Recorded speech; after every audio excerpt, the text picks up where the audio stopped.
Fala pessoal, sejam bem-vindos a mais um vídeo. Bom, no vídeo de hoje a gente vai falar sobre o varejo, então vamos falar um pouco aí sobre uma fala muito famosa de um grande investidor que é o Luiz Barsi, que é todo varejista vai quebrar, quando ele diz ali que a Magazine Luiza um dia vai quebrar, ele não sabe quando, mas isso vai acontecer. E por que que o varejo é tão arriscado? Primeiro, pessoal, é importante aí a gente ressaltar que o Luiz Barsi, como bilionário dos investimentos e que realmente fez fortuna investindo na Bolsa Brasileira, tanto que ele diz que não investe no exterior, prefere investir no Brasil, onde tem mais oportunidades. Ele é uma figura incontestável, porque ele tem resultados.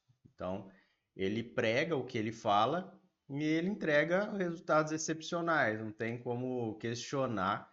E ele tem uma metodologia que realmente funciona no Brasil.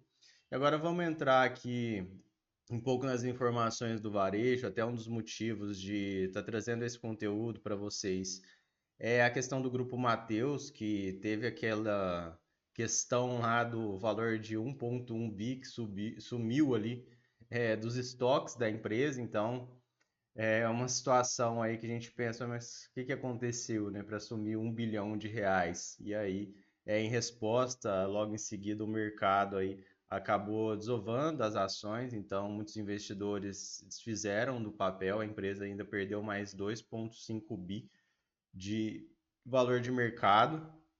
E, bom, vamos falar aqui dos pontos aí que fazem com que o varejo ele seja aí um setor mais delicado.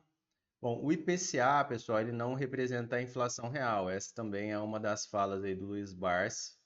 O IPCA, para quem não sabe, ele é uma média nacional. Ele junta 377 itens, vai de TV a passagem aérea.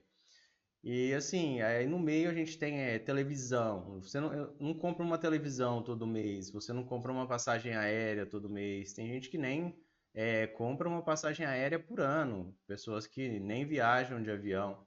Então, quando você utiliza aí o IPCA como métrica, acaba por não pegar aí diversos itens que têm um grande impacto aí no bolso do brasileiro.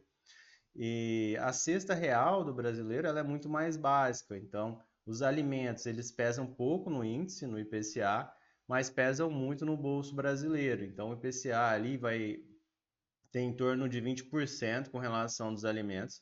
Na vida real, os alimentos eles estão subindo aí de 30 a 45% nos orçamentos das famílias. Então, se você pegar aí, por exemplo, a alta do preço do café, o preço do azeite, a gente consegue ver aí que são altas relevantes e que são muito maiores aí do que o IPCA, que está na faixa aí de 5% ao ano, em média. Então, os alimentos eles subiram bem mais que a média.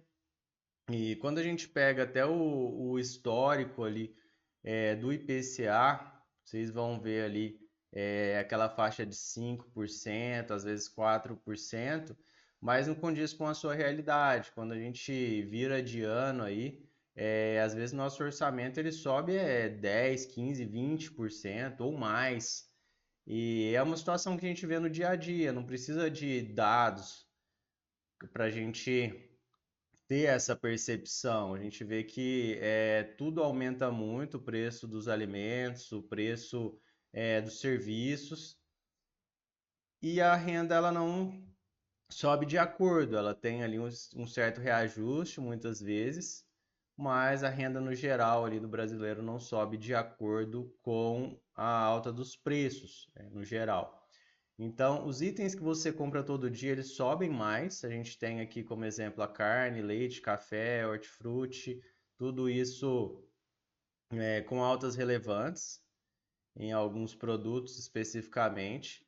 Aí vamos supor que a gente tem os eletrodomésticos e eletrônicos, então assim, se houver uma queda nos preços, isso vai puxar o IPCA para baixo, mas se a gente tem aqui uma alta relevante no preço dos alimentos, o IPCA ele sobe, mas não tanto, né? Pelo peso que não é tão relevante aí com relação aos alimentos. E esse é até um ponto que ele acaba destruindo aí as famílias mais pobres, porque a maior parte dos gastos das famílias de baixa renda é com o alimento.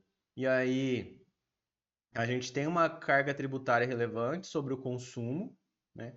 E a gente ainda tem aí essas altas aí nos preços que dependem de vários fatores, aí vai depender de dólar, de safra e etc, mas que corrói totalmente o poder de compra aí, principalmente dos mais pobres.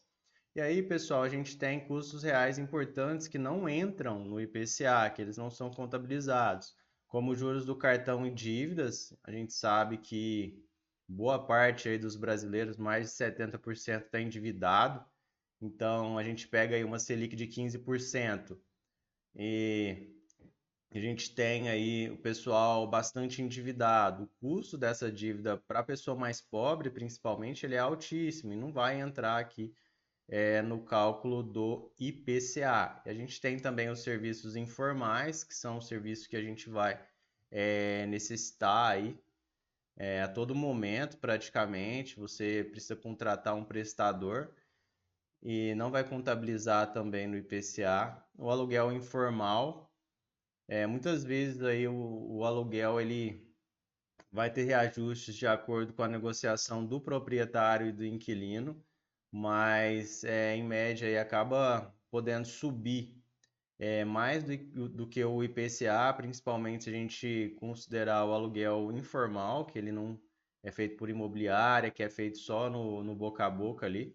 O custo da moradia própria entra até na questão dos serviços informais aqui, porque você ter uma casa própria não quer dizer que você não tem despesa nenhuma. Você tem que pagar os impostos e você tem que dar manutenção naquela casa. Então, muitas vezes você vai ter que fazer um reparo elétrico, você pode contratar um pedreiro, alguém para fazer uma melhoria na casa ou para consertar mesmo alguma coisa ali que danificou.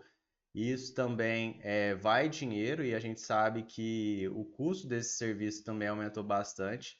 A gente tem os impostos locais, né? Então acaba que tudo isso aqui, pessoal, não vai entrar no IPCA. E como não entra no IPCA, não entra no cálculo da inflação. Então, a gente tem aí uma inflação percebida muito mais alta do que é o índice que representa a inflação, que é o IPCA. Aí, pessoal, vamos só dar um exemplo. Imagina aqui a situação do varejo. A gente tem um IPCA de 4%, mas o custo real do varejo, muitas vezes ele subiu 12, 15%, porque o frete subiu, o dólar subiu, reposição subiu, o fornecedor reajustou. E tudo isso aqui é comum, pessoal. Por quê? É um efeito cascata. Se a gente tem aí um dólar mais alto, muitas vezes a gente vai ter o preço dos combustíveis também mais alto. E essas empresas também, muitas vezes, elas têm que importar produtos, então recai ali na questão do custo de reposição e, enfim, muitas vezes a loja que vende aí uma camisa por R$ 100, quando ela vai repor, o fornecedor ele vai cobrar 112 já pela mesma camisa, porque tá tudo mais caro, o dinheiro ele perdeu valor no tempo. Então, se a loja vendeu aí mais barato vendeu mais barato do que ela vai pagar para repor, e muitas vezes esse lucro vira prejuízo antes mesmo de começar. Então, toda essa questão aí da inflação acaba impactando demais o negócio das varejistas. E a gente tem essa questão aí de custo de reposição, de frete. Então, pesa muito para essas empresas. A gente também tem a questão do parcelado sem juros, que destrói o caixa. Então, a gente pega aí um cliente que paga em 12 vezes sem juros. A loja vai receber um pouquinho todo mês. Aí ela já tem geralmente o custo da maquininha, muitos desses lojistas, dessas empresas. A gente tem a inflação correndo solta, que ela vai corroendo mesmo a lucratividade. Então, imagina, a gente falou agora de inflação, que a inflação geralmente ela está mais alta aí que o índice, que o IPCA. E aí, se a gente pega os R$ 100 hoje, não tem o mesmo valor do que R$ 100 daqui 12 meses. O dinheiro vai estar valendo menos. A gente não tem cenário de deflação aqui no Brasil. É só realmente o real perdendo valor. Então, olha só, se a gente pega aqui de junho de 94 a dezembro de 2023, a gente tem aí o real ali é de R$ 100, os R$ 100 valem hoje R$ 12,66. E tudo isso aqui, pessoal, algo que corrói a lucratividade de um varejista. Então, o parcelado sem juros, ele destrói o caixa, realmente, ele destrói o caixa do varejista. Tanto que hoje a gente já vive um cenário onde essas empresas já perceberam isso, as principais empresas do segmento, e a gente vê um incentivo muito grande pelo pagamento no Pix. Então, você vai ver um produto ali que custa 5 mil, você pagar no Pix é R$ 4.000. Por quê? Porque o dinheiro vai entrar já de imediato, e aí eles não vão ter, muitas vezes, custos elevados para receber esse capital, diferente de um parcelado sem juros aí, em 12 vezes, que eles vão recebendo de pouquinho em pouquinho, e então demora para o dinheiro aí chegar completamente no caixa da empresa, e tem a questão da inflação aí que vai corroendo aí a rentabilidade da companhia. Então a gente tem esse ponto aí muito importante que as empresas já perceberam e vão mudando esse cenário. Além da questão ali dos parcelados sem juros, da inflação, que já são duas coisas que pesam bastante para as varejistas, a gente fala aí de empresas que trabalham com margens baixíssimas. Então, muitas vezes você vê uma empresa como o Magazine Luiza, uma empresa como a C&A, a Renner, você pensa, essas empresas ganham dinheiro demais, é muito lucrativo ter um negócio desse, tá todo mundo rico. Mas a realidade é essa aqui, pessoal, margem líquida das principais varejistas. A gente tem o Magazine Luiza com uma margem líquida de 0,96%, a C&A com uma margem líquida de 6,56%, a Renner com uma margem líquida de 8,92%, a Açaí 1,20%, Grupo Mateus 5,16%. As margens, pessoal, das grandes varejistas brasileiras, elas costumam ficar entre 2% e 10%. Então, assim, é uma margem muito baixa. E a gente tem ainda no varejo de moda, normalmente, margens um pouco maiores. Então, quando a gente pega aqui o caso da C&A e o caso da Renner, a gente vê ainda margens um pouco maiores, tá? Mas quando a gente fala do varejo aí mais voltado para alimentos, dos mercados, etc., eles trabalham com margens muito apertadas, varejo de eletrônico, enfim. Só para vocês terem uma noção, uma margem líquida de 2% quer dizer que a cada R$ 100 vendidos, a empresa lucra só R$ 2, só R$ 2 que é lucro. Então aqui, pessoal, não é nem R$ 1, é 96 centavos a cada R$ 100. E, pessoal, outra coisa, o varejo é um setor arriscado, de fato, mas é um setor que, se a ação der certo, se a companhia der certo, ele pode te trazer lucros exponenciais, até pela questão do risco. O risco é bem maior de você investir no varejo. Então, se você acertar o timing ali no investimento, acertar a empresa, muitas vezes você vai ter um retorno muito elevado. Mas a questão o difícil é você acertar o timing e acertar a empresa.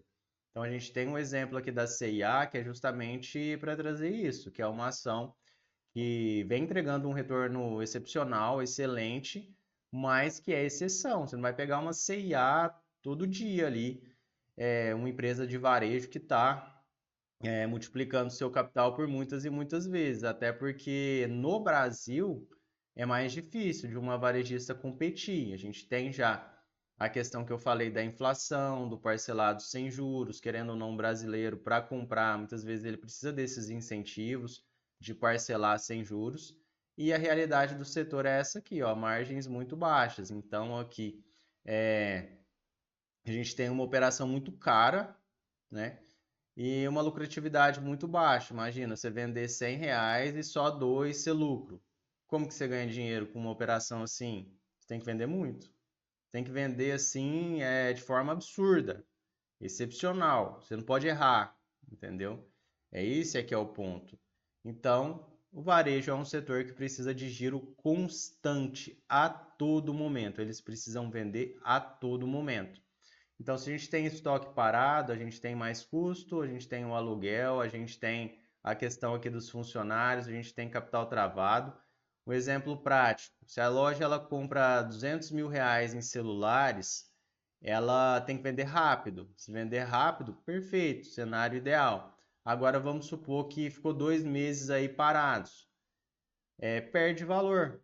Então, se o estoque encalha, pessoal, pode perder valor aquele item, ele sai de moda, ele vira um desconto forçado, porque a empresa precisa desovar aquilo ali e comprar outra coisa que vai dar certo.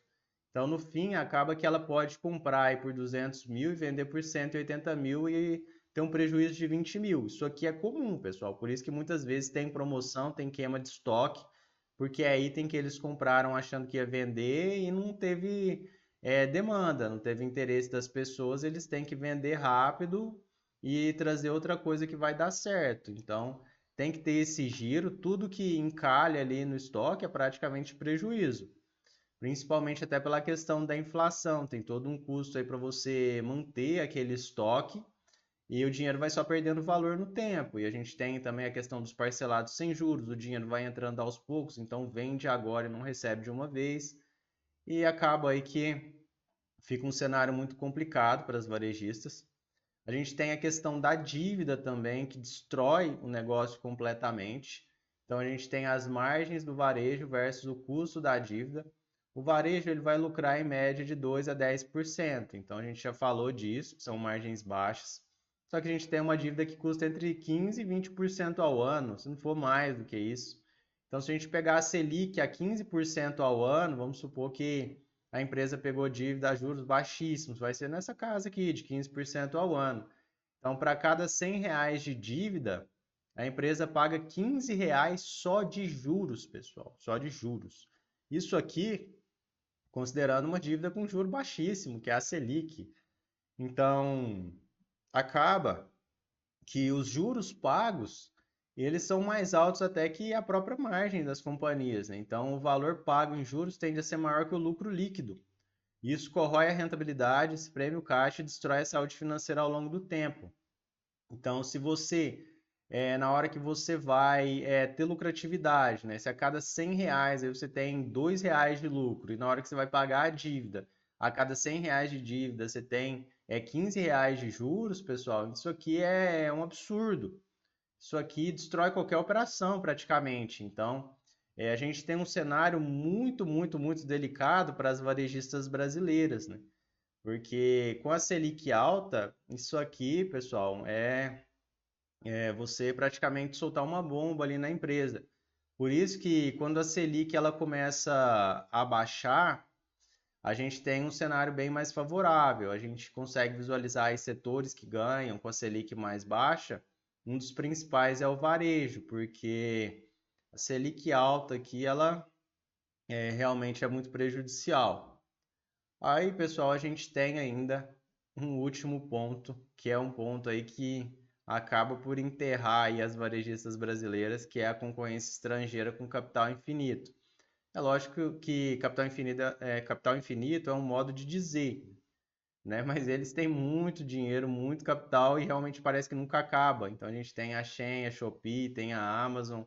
Eles vêm com preço baixo, frete subsidiado e não precisam lucrar agora. Então, se a gente pegar o exemplo aqui da Amazon, a gente vai pegar uma empresa que ficou aí praticamente 20 anos sem dar lucros, em alguns momentos ali pontuais teve um lucro baixo e hoje é uma empresa excepcional que explodiu.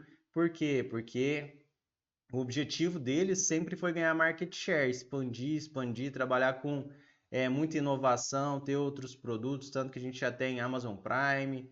Então, a expansão deles, pessoal, foi uma expansão muito forte e foi uma expansão subsidiada com capital de investidores. Essas pessoas, elas colocavam dinheiro na empresa, já querendo que essa empresa desse prejuízo, mas que ela continuasse crescendo, expandindo, para que no momento que ela desse lucro, fosse um lucro extraordinário, que é o que aconteceu. Tanto que a Amazon aí é uma das ações que mais trouxe retorno para os investidores, porque eles compraram isso. Eles colocaram dinheiro para a empresa fazer isso, para ela crescer primeiro, para ela dominar tudo primeiro, mesmo tendo prejuízo, para na hora que ela lucrasse, ela ter um lucro ali fora da curva. Então, quem que pode fazer isso? aqui no Brasil. Tanto que hoje a gente já tem uma mudança de estratégia da Magazine Luiza. A Magazine Luiza ela já sinaliza ali que não vai entrar nessa guerra de preço, que já vai tentar manter aí uma operação mais estável. Então eles já estão cortando muita coisa, já pensando em ter uma operação que se paga, sem depender de capital de ninguém para sobreviver, porque essa guerra de preço aí não dá para bancar, vamos dizer assim. Eles não são como a Shein, a Shopee e a Amazon. Então a gente tem aí concorrentes muito fortes. E a gente tem aqui, por exemplo, a loja brasileira, ela precisa vender uma blusa a R$ 60 para ela fechar no positivo. A concorrente estrangeira, ela vende o mesmo item a 35. Então, mesmo perdendo dinheiro, eles bancam isso. Eles bancam, porque eles querem que você compre lá. À medida que você vai comprando, você vai criando familiaridade. E à medida que você vai criando familiaridade, você pensa, é sempre mais barato comprar na Shein, é sempre mais barato comprar na Shopee. O produto é de qualidade, o produto é o mesmo da Magazine Luiza. Então, pessoal, passa um tempo, você vai comprar sempre lá. Você já está habituado. Aí, à medida que eles vão subindo os preços ali para ter uma certa lucratividade, você vai continuar comprando. E às vezes eles não precisam subir tanto, eles podem subir menos para ter uma margem um pouco menor e ainda assim combater o concorrente brasileiro. Então, o varejista local ele não consegue competir, não consegue, não tem como, porque eles vão vir com muito dinheiro, com muito capital, eles bancam, entendeu? Eles bancam mesmo tendo prejuízo com algumas vendas. E aí a gente chega num cenário aqui que fica muito complicado para as varejistas brasileiras sobreviverem. Então a gente tem aí o IPCA, tem a inflação. A inflação ela vai corroendo a lucratividade. A gente tem esses incentivos de parcelados sem juros que também vão corroendo a lucratividade. A concorrência estrangeira aí que ela chega pesado aqui no Brasil, que eles chegam aí realmente trazendo muitos incentivos, e aí a gente esbarra aí em operações de margens muito baixas, que não tem o que fazer, isso aí é varejo, e eles precisam sempre aí ter esse giro constante, nem sempre eles vão conseguir vender, alguns itens vão ficar encalhados no estoque. E a gente ainda tem a questão da dívida, que carregar a dívida aqui no Brasil é muito difícil, é muito caro, e é por isso que muitos varejistas acabam aí por chegar à falência. Então, se a gente pega aí, por exemplo, o caso da Via Varejo, a empresa começa a dever bilhões e ela não tem operação para começar a pagar aquela dívida. A dívida vai só aumentando, aumentando, aumentando, e no final alguém tem que resgatar a empresa, alguém com capital, se não resgatar, a empresa vai quebrar. Então, esses, pessoal, são os principais motivos que o Barsi diz que praticamente todo varejista vai quebrar e por isso que é tão arriscado você investir no varejo aqui no Brasil. Então vocês têm que ter muita cautela se você coloca o seu dinheiro aí em varejistas, tenha muita cautela, observa a dívida, observa a lucratividade do negócio e tenta sempre entrar com um capital menor, não se expor aí com um percentual muito grande da sua carteira, como você pode se expor talvez a uma elétrica, como você pode se expor a um grande banco, porque realmente é um setor muito, muito, muito arriscado. Bom, pessoal, agradeço a todos vocês que ficaram até o final desse vídeo. Lembrando que não se trata de recomendação de compra ou venda de ativos e até a próxima.